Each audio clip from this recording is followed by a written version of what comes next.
Fishing the Midwest with your host, John B. First fish of the day right here. Good pound and a half, something like that on the lipless crankbait. Out here fishing with my friends. Decent bass, about, I'd say 14 inches, something like that. Just burning the crankbait along the shoreline. Hit it. It's early November, late fall, getting ready for that time. Thanksgiving. Decent fish. Crush plate is red, meaning he's hitting those craws pretty good. But that's just a little Rapella right there. Good fish, decent fish. Using 15-pound test, floor clear, P-line floor clear, and we got the Dio Exceller tuned up reel. As you can see, it's a little bit different than the original Dio Exceller, using a 6.5-foot rod. Stay tuned, maybe we have some more fish.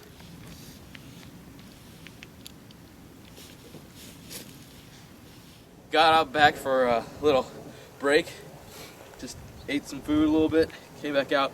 I was burning a Essex shad, Bill Norman Essex shad, and hitting the rocks, and this thing just absolutely slammed. I thought I had like a 5-pound catfish. This thing is a decent, I'd say 4-pounder, 3.5-pounder fat fish. Look at the tail on that thing. That chunk goes all the way down the tail. Nice fish right there. Gonna take a couple pictures and put her back in the water. Maybe some more fall action.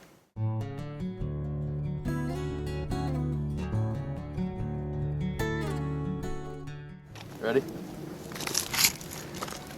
I'm gonna put her back in the water right there. Fat fish, fat fish. There she goes. Oh, what an absolute, nice catch right there. Patrick's got a nice bass right here. This thing's jumping around like crazy. Healthy fish. It's about 1.5 pounds, something like that. Whoa, look at that. Here, give it to Patrick. Look at the color on that thing. Look how it's kind of losing its color. That means that vegetation down there is dying a little bit. I hand it to Patrick. Just hold it by the mouth really firmly. Nice little fish right there. Would you catch? You caught that one on the Bandit crankbait right there? Bandit. Yeah. 5 foot. It's a 5-foot depth. Using the Stratic. Nice fish. Nice fish. Just reel that in straight? Yeah. Yeah. We were just right next to shore. Did you get him bumping on the rocks or what? Yeah. Nice fish. He was just about to leave in about half an hour, something like that. We put him back in the water. Nice fish. Nice job, Pat. Yeah. Cold weather fishing, man. It is really brutal. Wow. Sun's starting to come down, and Go ahead, put him back in. and it's probably low 40s, high 30s. See my breath. Oh God, I don't want to put my hands Here, in the I'll water. do it. Here. No. No, just drop him in. There you go. Nice catch, man. Sweet. I thought you said you don't want to put your hands in the water. What? No, I don't. It's actually not that bad. Hey guys, and welcome back. We're going to talk a little bit about the structure we were fishing today. Line, lures, equipment, stuff like that. Start off, the equipment I was using mainly a Shimano Curado 207 with a Shimano Crucial, medium heavy rod, fast tip, fast action tip. I'm using 15-pound test, P-line floor clear. Seems to be pretty good line for jigs, crankbait, stuff like that. This is the smoke green color. Looks really nice with the Curado, as you can see. And the lure I was using today that I produced a lot of fish on was the Bill Norman Essex shad color. It's almost like a sexy shad looking setup, but it's a little bit more original and it's a little less flashy. The structure we're fishing today, where we got the majority of our fish, was just in the main spot. It's a strip of rocks that has a drop off. Drops off to about 4 feet, then it's 6 foot, and then goes all the way down to 9 to 10 feet. And bringing it up on that drop off laterally, kind of doing it at an angle, seemed to have gotten those fish to come up and just hit it.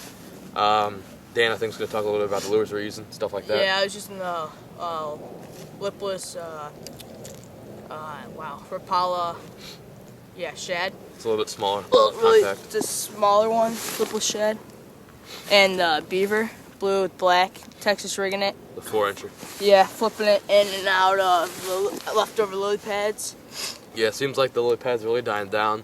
So I think any vegetation right now is going to be a pretty good setup. We had some instances where we'd reel it up and we'd get it really close to shore and it'd bounce off a rock, like right at our feet, and the bass would hit on it. That's actually, we got that 3-pounder, we were reeling it in. He must have just been sitting on that rocks, and after I threw it past him, maybe the 3rd time, he just slammed it. So seems like a pretty good technique. We've actually gotten the majority of our fish as the sun starts to go down. But Dan caught 4 fish really quickly, fast, in the morning. So hope you guys enjoyed our episode today. very cold day, November. What's today's date? Today's the I believe it's the 4th, 4th. I think. Yeah, November 4th. 4th, you'll see in the video. But like I said, it's pretty cold out. Probably low 40s, high 30s. Just Yeah. cold. Water temperatures Starting to drop as the sun drops. definitely. so. You know, it's one of those kind of things where it's kind of mutual in the evening and a little bit better in the morning. And right about this time it starts getting cold. And that October streak of warm water temperature has just kind of died down, and it's starting to get into where that water is getting to the point where it's just about ready to freeze.